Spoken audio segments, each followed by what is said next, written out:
Hi everyone, welcome to this channel. So basically 11th March को English का paper है और काफी सारे बच्चे ये चाहते हैं कि मैं कम से कम टाइम में अपना सिलेबस अच्छे से कवर कर लूं और मेरा एग्जाम बहुत अच्छे से हो जाए।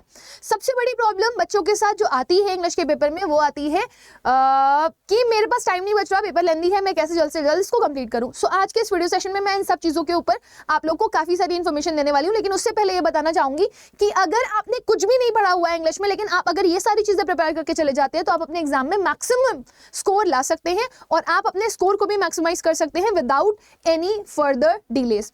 और जितनी भी टॉपिक्स मैं आप लोगों को बता रही हूँ बेटा, ये पढ़ करके जरूर जाना। आप देखना आपके एग्जाम्स में आपके सारे के सारे क्वेश्चंस यहीं से भी फंसेंगे और आपको डेफिनेटली बहुत कॉन्फिडेंस फील होगा पेपर को देखने के बाद, क्योंकि आपको ये सारी चीजें आती होंगी।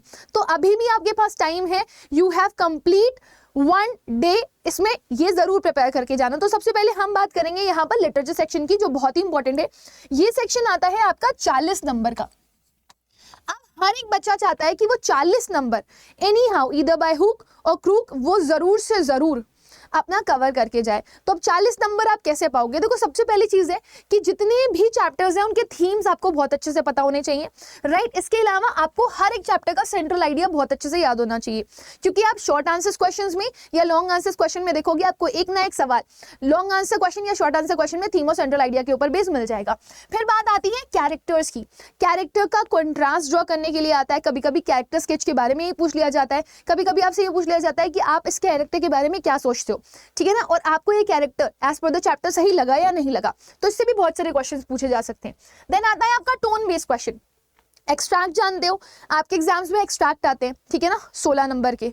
ओके, 6 फ्लेमिंगो से एंड 4 नंबर का आपका आ जाता है वेस्टास से, राइट। तो यहाँ पर आपके एग्जाम्स में एक्सट्रैक्ट बेस्ड क्वेश्चन में आप टोन जरूर देखोगे। जनरली आपसे एक्सट्रैक्ट दे दिया जाता है, उसकी टोन पूछ ली जाती है, इनमें से कौन सी टोन है कौन सी टोन नहीं है। तो टोन बहुत इंपॉर्टेंट होती है और ये मैंने अपनी प्लेलिस्ट में आपको पढ़ाई हुई है बेटा। उसके लिए आपको प्लेलिस्ट वॉच करनी है। मैं भी आपको सेशन के एंड में ये भी दिखा दूंगी कि आपको कहाँ से एक क्लास वॉच करनी है और कैसे आप बेस्ट ऑफ बेस्ट वॉच ला सकते हो, कैसे आप अपने बेस्ट से बेस्ट मार्क्स ला सकते हो। फिर आता है आपका नेक्स्ट पार्ट एडजेक्टिव के ऊपर बेस्ड क्वेश्चंस। एडजेक्टिव के ऊपर भी बेस्ड क्वेश्चंस बहुत सारे आते हैं। हर एक कैरेक्टर के एडजेक्टिव्स याद कर लीजिएगा कि कौन से कैरेक्टर के ऊपर कौन सा एडजेक्टिव सूट करेगा, क्योंकि उससे भी बहुत सारे सवाल पूछे जाते हैं, राइट। कॉन्ट्रास्ट ये लॉन्ग आंसर का भी हिस्सा बनता है, ठीक है ना। आप देखोगे आपके एग्जाम में कोई ना कोई एक ऐसा क्वेश्चन जरूर मिल जाएगा आपको लॉन्ग आंसर का जिसमें कॉन्ट्रास्ट ड्रॉ किया जाएगा, ठीक है। जैसे कि एडला विल्मैनसन और उसके फादर के बीच में कॉन्ट्रास्ट ड्रॉ करो, राइट। मुकेश और साहिब के बीच में कॉन्ट्रास्ट ड्रॉ करो, जैंसी और सोफी के बीच में कॉन्ट्रास्ट ड्रॉ करो। सो कॉन्ट्रास्ट ड्रॉ करने के लिए बहुत ज्यादा आते हैं। कभी कभी सिमिलैरिटी भी पूछ ली जाती है, जैसे जेड कालासा और बामा के बीच में क्या सिमिलैरिटी थी। तो आप कैरेक्टर्स याद रखोगे तो आप कॉन्ट्रास्ट अपने ही आप ड्रॉ कर लोगे। डायरी एंट्री मस्ट पार्ट है। आप बस एक डायरी एंट्री की प्रिपरेशन कर लो, आप मैक्सिमम डायरीज एंट्री बहुत आसानी से कर सकते हो। आपको डायरी एंट्री लिखनी कैसे होती है? आपको हमेशा डेट डालनी होती है, टाइम डालना होता है, फिर लिखना होता है डियर डायरी, आज मैं आपके पास आई हूँ लिखने के लिए, ठीक है ना, अपनी फीलिंग्स शेयर करने के लिए on such and such topic. मैंने ये चैप्टर पढ़ा, वो चैप्टर पढ़ा, मेरे मन में कुछ इंसाइट्स आए जिसके बारे में मैं आपको बताना या बताना चाह रही हूँ, राइट। नाउ एंड जब आप करोगे पूरा डिटेलिंग करके, जब भी आप सपोज कोई चैप्टर रेफरेंस दिया गया होता है आपको, तो चैप्टर के कुछ क्लूज आपको उठाने होते हैं उससे। और इसके साथ साथ अगर मान लीजिए आपको ऐसा कुछ भी लग रहा है कि नहीं मेरे को ना थोड़े और बेटर तरीके से उसको लिखना है, तो आप लास्ट जब इसका एंड कर रहे होगे डिटेलिंग करके, जैसे थीम्स और सेंट्रल आइडियाज का आप इस्तेमाल करके, कैरेक्टर्स का इस्तेमाल करके अपनी डायरी की बीच वाले पोर्शन को कवर करोगे। लेकिन जब लास्ट में लिखोगे तो अभी मुझे बहुत सेटिस्फैक्शन हो रहा है आपके साथ ये फीलिंग शेयर करके, and I would be very sure of this कि मैं वापस भी आपसे इसी तरह से फीलिंग शेयर करता रहूंगा। ये वाला पॉइंटर आपको लास्ट में लिखना जरूरी होता है। देन आपकी डायरी एंट्री को आप एंड कर सकते हो। सेम आपका लेटर आता है, मोस्टली यहाँ पर आपको इनफॉर्मल लेटर्स देखने के लिए मिलते हैं, ठीक है ना। जैसे आपसे बोल दिया जाएगा कि एक राइटर दूसरे राइटर को लेटर लिख रहा है, एक राइटर किसी कैरेक्टर के ऊपर लेटर लिख रहा है। इस तरह से क्वेश्चंस आपके एग्जाम्स में आपको देखने के लिए मिलते हैं। देन आपका आर्टिकल राइटिंग के ऊपर भी बेस्ड क्वेश्चन आ सकता है। जैसे journey to the end of the earth पढ़ा आपने, तो आपने जब उसको पढ़ा तो आपको लगा कि there is a need to safe environment, तो उसके ऊपर आर्टिकल लिखने के लिए आ गया। तो जब आप आर्टिकल प्रैक्टिस करके जाओगे तो आप आर्टिकल आराम से लिख लोगे। इसके 3 पार्ट होते हैं। ओपनिंग होती है, आपका मिड वाला पार्ट होता है जिसमें आप डिटेलिंग करते हो, और लास्ट में आप कंक्लूजन ड्रॉ कर देते हो, ठीक है ना। नेक्स्ट आता है आपका पैराग्राफ। पैराग्राफ बहुत सिंपल होता है। जनरली आपके एग्जाम्स में क्वेश्चन दिया गया होता है कि आप इस तरीके से स्टार्ट करो, good morning all and I would like to share my views on something and something. तो जनरली अगर क्वेश्चन में दिया गया है कि आपको कैसे स्टार्ट करना है तो कर लेना, नहीं दिया गया है तो जैसे मैंने बताया अभी गुड मॉर्निंग ऑल से वैसे आप स्टार्ट कर सकते हो। तो पैराग्राफ भी आपके चैप्टर के टॉपिक पे ही आएंगे जो जनरली सेंट्रल आइडिया थीम के ऊपर ही बेस्ड होते हैं, या तो फिर टोन के ऊपर आपसे पूछ लिए जाते हैं कि इसको डिटेलिंग करो या इसको इलैबोरेट करो। So I hope this is quite clear to everybody. यहाँ पर मैं आपको कुछ क्वेश्चंस भी दिखाना चाहूंगी जो बहुत ही इंपॉर्टेंट है और मैं चाहती हूँ कि हर एक बच्चा उसको जरूर से जरूर देखे। जैसे आप कुछ क्वेश्चंस यहाँ पर देखो, जैसे यहाँ पे लिखा हुआ है what were Franz feeling as he set out for school and why. तो अगर आप फ्रांस के कैरेक्टर स्केच को पढ़ोगे तो आपको पता चलेगा कि वो थोड़ा सा इमोशनल था और इमोशनल हुआ क्यों स्टोरी में। सो आपका एक ये क्वेश्चन इंपॉर्टेंट बन जाता है। तो फ्रांस के इर्द गिर्द आपके जितने भी की पॉइंटर्स बन रहे हैं उनको जरूर पढ़ करके जाएगा। Then what vicious circle are the bangle makers trapped in. तो ये आपको बताया गया है चैप्टर में कि किस तरह के विशेष सर्कल में ये लोग थे। तो वो ब्यूरोक्रेट्स का था, मिडिलमैन का था, साहूकार का था, पुलिस का था, जिसकी वजह से ये उस कस्टम से बाहर ही नहीं निकल पा रहे थे और कुछ कर ही नहीं पा रहे थे। देन डगलस इनिशियल थॉट पूछे गए हैं when he was pushed into the pool. तो जब उनको पानी में फेंका गया तो उनके किस तरीके के थॉट थे, तो आपको पता है कि ही वॉज एक्चुअली सफरिंग, है ना। उनके दिमाग में मतलब डर था लेकिन उसके बावजूद भी वो प्लान्स बना रहे थे। एडला विल्मैंसन कौन है, तो देखो कैरेक्टर के बारे में क्वेश्चन पूछ लिया गया, ठीक है ना। Why did she visit to forge that night, तो वो रैट ट्रैप सेलर को लेने के लिए गई थी। Why did Sophie wish to dwell more deeply in her brother's affection. Sophie क्यों बहुत ही ज्यादा विश करती है अपने भाई के एफेक्शंस में जाने की, बेसिकली आपसे ये पूछा जा रहा है। सो आपको ध्यान रखना है, देखो जॉफ इसका ब्रदर है, आपको ये पता होना चाहिए। और जॉफ की लाइफ में उसको बहुत ज्यादा इंटरेस्ट इसलिए भी होता है क्योंकि वो बहुत शांत रहता होता है, ठीक है। तो उसको लगता है इसकी लाइफ बहुत ही ज्यादा अमेजिंग है, तो वो आपको लिखना पड़ेगा। Aunt Jennifer's tigers not fear men beneath the tree. तो आंट जेनिफर की टाइगर भी एक कैरेक्टर ही आपका बनता है। तो मैंने आपको बोला है कि कैरेक्टर के ऊपर क्वेश्चंस बनेंगे, तो आपको ध्यान रखना है because they are powerful, they are very strong. Now in what way did infant tiger surprise the astrologer. तो इन्फेंट टाइगर का मतलब यहाँ पर टॉय टाइगर से है, तो उसने कैसे इन what way did the infant tiger king surprise the astrologer. तो यहाँ पे छोटा सा बच्चा पूछा जा रहा है, जो छोटा सा बच्चा था जो किंग थे जब वो बहुत छोटे थे, तो उन्होंने कैसे सरप्राइज किया। तो आपको बताना है इन्होंने सरप्राइज कैसे किया। उसको सरप्राइज करने के लिए इन्होंने एक छोटी सी चीज कर दी थी, 10 दिन के थे ये, उन्होंने बोल दिया था, है ना, कि मुझे मरने की वजह बताओ मेरे। उसके बाद जब इनको पता चला टाइगर्स मारेंगे तो उन्होंने बोला let the tigers be aware. Okay, next है how does mister Lamb try to put Derek at ease when he entered Lamb's garden. तो पहले तो वो बहुत नर्वस था, एक्चुअली वो लोगों से छुपने के लिए ही वहां पर आया था, बट जब वो अंदर पहुंचता है तो आपको ये पता चलता है कि मिस्टर लैम उसे कंफर्ट करने की कोशिश करते हैं कि कोई बात नहीं, ठीक है ना, मुझे कोई फर्क नहीं पड़ता, लोग यहाँ पर आते जाते रहते हैं, मैं दरवाजा हमेशा खुला ही रखता हूँ, ठीक है ना। तो उन्होंने कंफर्ट करने की कोशिश करी कि देखो ठीक है, कोई ऐसी बात नहीं है, मुझे कोई फर्क नहीं पड़ता, मेरे यहाँ तो लोग आते जाते रहते हैं। तो ये देख रहे हो ना आप शॉर्ट आंसर्स क्वेश्चन, जरा लॉन्ग आंसर पे चले जाओ। यहाँ पे पूछा गया है डॉक्टर सडाओ पे, एक और शॉर्ट आंसर अगर आप देखोगे तो यहाँ पे लिखा हुआ है what did Charlie find in his collection of first day cover, right. तो आपको पता है उसको सैम का लेटर मिला था, दैट इज फ्रॉम गिल्सबर्ग, ठीक है ना, कि आ जाओ तुम भी थर्ड लेवल, मुझे तो मिल गया है, मैं गिल्सबर्ग में लेमनेड पार्टी पे इनवाइट किया गया हूँ। तो ये इंपॉर्टेंट है, छोटे छोटे से क्वेश्चंस आपको यूं ही दिमाग में रटे हुए होने चाहिए। Doctor Sadao is torn between his duty as a doctor and his responsibility as a patriotic citizen. तो इसे इलैबोरेट करना, तो इसको भी आप इजीली इलैबोरेट कर सकते हो। कैसे इलैबोरेट करोगे, आप बताओगे कि वो एक मॉरल डिलेमा में थे कि वो टॉम की जान बचाएं, है ना, जो कि एक एनिमी सोल्जर है, या फिर वो एक देशभक्त होने का फर्ज निभाए, क्योंकि आपको पता है कि अमेरिका और जापान में वॉर चल रहा था, जिसकी वजह से जो भी प्रिजनर्स ऑफ वॉर थे उनको घर में रखना that was a very difficult task, क्योंकि अपनी जान को भी खतरा था और साथ ही साथ में अपनी जितनी भी फैमिली थी उसको भी। तो इनके लिए ये एक मॉरल डिलेमा इसलिए भी बन गया था क्योंकि बीइंग अ पेट्रियोटिक पर्सन ये गलत नहीं कर सकते थे अपने देश के साथ, और अगर ये करते तो वो एक ट्रेटर कहलाते, लेकिन क्योंकि वो एक डॉक्टर थे पेशे में तो वो किसी पेशेंट को भी इग्नोर नहीं कर सकते थे। फिर यहाँ पे देखो लिखा हुआ है how has human civilisation impacted our environment, comment with reference to the chapter journey to the end of the earth. तो आपने journey to the end of the earth पढ़ा है ना, तो आपको पता चला ह्यूमन सिविलाइजेशन ने कैसे इम्पैक्ट किया है एनवायरनमेंट के ऊपर। तो आपको पता है ह्यूमन की वजह से ही सब कुछ हो रहा है, राइट।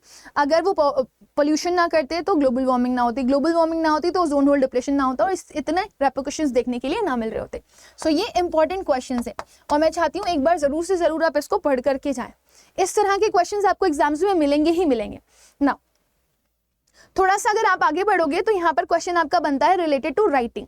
अब बच्चा पूछता है कि मैम मैं राइटिंग सेक्शन से रिलेटेड क्या पढ़ूं, राइटिंग सेक्शन भी आपका 18 नंबर का आता है, राइट। तो राइटिंग सेक्शन में आपको सबसे पहले याद रखना है कि अगर आप नोटिस के लिए जा रहे हैं तो नोटिस आप ये 3 टॉपिक में जरूर प्रैक्टिस करके जाएं, या तो based on a propose visit कि आपको कहीं जाना है, ठीक है, सपोज आपको आगरा जाना है, आपको आर्कियोलॉजिकल सर्वे के लिए जाना है, या तो फिर आपको कोई साइट विजिट करनी है, या तो फिर आप शिमला मनाली कहीं जा रहे हो, एक विजिट है, इसके लिए आप क्या कर रहे हो, इनवाइट कर रहे हो किसी को।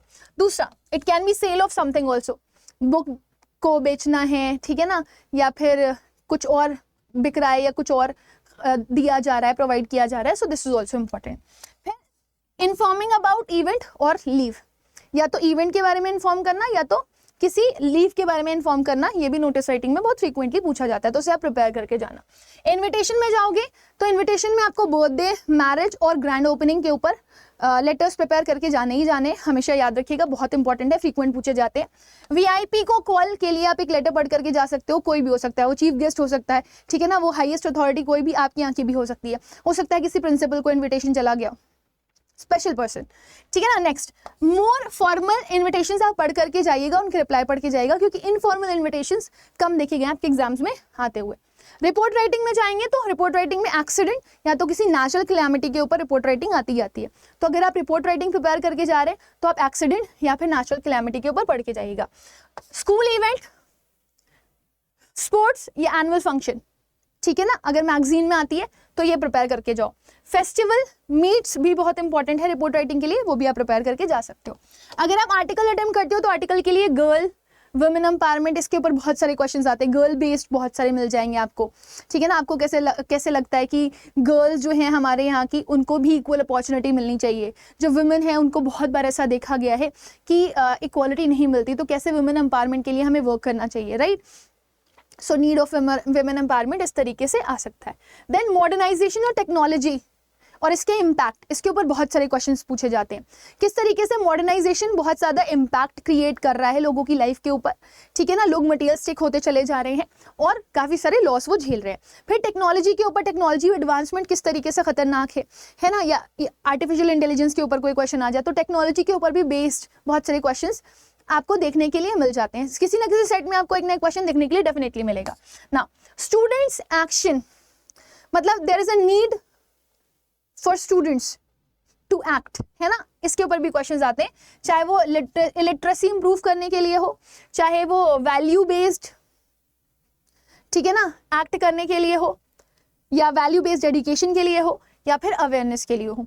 There is a need to act, है ना, बच्चों को किसी ना किसी चीज के ऊपर एक्ट करना जरूरी है, या फिर नीड टू एक्ट वाया किसी बच्चे, चिल्ड्रन के ऊपर भी हो सकता है, पेरेंट के ऊपर भी हो सकता है। कॉल फॉर एक्शन डिफाइन कर सकते हैं, जैसे आपने देखा होगा बहुत सारे ऐसे बच्चे होते हैं जो सफर करते हैं, ऑटिज्म होता है उनके अंदर, तो पेरेंट्स को यहाँ पर जरूरत है टू टेक एक्शन, तो कॉल फॉर एक्शन के लिए बहुत सारे क्वेश्चंस आपको एग्जाम्स में मिल जाते हैं। रीडिंग सेक्शन, बच्चा बहुत ज्यादा परेशान होता है इसके लिए कि मैम रीडिंग सेक्शन में बेस्ट ऑफ बेस्ट कैसे प्रिपेयर करूं।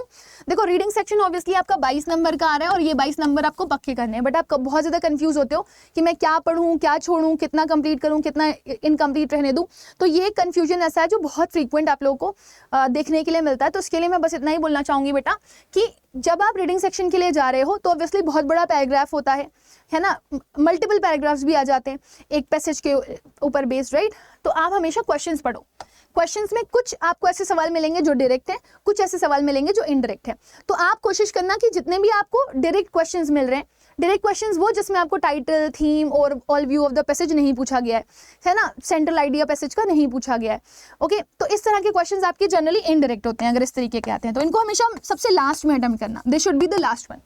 आप हमेशा स्टार्टिंग के क्वेश्चन अटेम्प्ट करना, जनरली आप देखोगे पहले क्वेश्चन का आंसर आपको पहले पैराग्राफ में मिल जाता है, या तो डायरेक्ट मिलेगा या तो इनडायरेक्ट मिलेगा, लेकिन पहले क्वेश्चन का आंसर आपको पहले पैराग्राफ में मिल जाएगा या पहली लाइन में मिल जाएगा। ऐसे ही दूसरे सवाल का आंसर आपको दूसरी लाइन में या दूसरे पैराग्राफ में हर हाल में मिल जाता है, और ये दोनों के लिए ही है, ठीक है ना, चाहे आप अपना फर्स्ट वाला कर रहे हो पैसेज बेस्ड क्वेश्चन चाहे सेकंड वाला कर रहे हो, आप हमेशा देखोगे आपको ये डेफिनेटली मिल जाता है। अगर विकैबुलरी के क्वेश्चंस आते हैं तो कोशिश करना उसको एलिमिनेशन से करने की, ठीक है ना, ऑड वन आउट मिल जाएगा आपको। हमेशा याद रखना एक सिनोनिम का एंटोनिम, एक पॉजिटिव वर्ड का सिनोनिम हमेशा पॉजिटिव और एक नेगेटिव वर्ड का सिनोनिम हमेशा नेगेटिव होता है। एक पॉजिटिव वर्ड का एंटोनिम हमेशा कैसा होता है, नेगेटिव, और एक नेगेटिव वर्ड का एंटोनिम हमेशा कैसा होता है, पॉजिटिव। तो आप एलिमिनेशन से कर सकते हो ऑड वन आउट करके विकैबुलरी के क्वेश्चन को, क्योंकि उसमें बच्चे सबसे ज्यादा कंफ्यूज होते हैं, ठीक है ना। तो मेरे हिसाब से आपको ये जरूर से जरूर टेक्निक फॉलो करनी चाहिए एंड आई टोटली बिलीव कि अगर आप इस टेक्निक को फॉलो करोगे अपने एग्जाम्स में तो कम टाइम में आप ज्यादा अच्छे से पेपर कर लोगे। Rest all the best to all my students. लेकिन मैं जाते जाते आप लोगों को ये बताना चाहूंगी कि अगर आपको इन क्वेश्चंस को प्रैक्टिस करना है तो आप मेरी प्लेलिस्ट फॉलो कर सकते हो ऑन CUET अड्डा, जो कि मैं आपको दिखा देती हूँ, अच्छे से फॉलो करना उसे। ओके, सो आप लोगों को मेरी प्लेलिस्ट फॉलो करनी है, बहुत इंपॉर्टेंट है। और आप ये देख सकते हो साइंस अड्डा पे भी आपकी एक प्लेलिस्ट बनी हुई है, this is competency based questions की, ठीक है ना। फिर आप फ्लेमिंगो की पोम्स देख सकते हो, शॉर्ट आंसर्स देख सकते हो, ठीक है ना। एक्सट्रैक्ट बेस्ड क्वेश्चन, जिससे मैंने आप लोगों को बोला था कि टोन और एडजेक्टिव के ऊपर बेस्ड क्वेश्चंस आते हैं, या फिर एक और क्वेश्चन बहुत फ्रीक्वेंट पूछा जाता है, पोएटिक डिवाइसेस। अगर आपको इसमें कोई भी कंफ्यूजन हो तो आप ये वाली वीडियो वॉच कर सकते हो, जो आपको बहुत हेल्प करेगी। रेस्ट अगर आप देखोगे तो आपके सेक्शंस में सारा चीजें आपको अच्छे से एक्सप्लेन किया गया, इवन रीडिंग सेक्शन भी मैंने बहुत अच्छे से आपको एक्सप्लेन किया हुआ है, तो ये रीडिंग सेक्शन भी आपके लिए बहुत इंपॉर्टेंट है।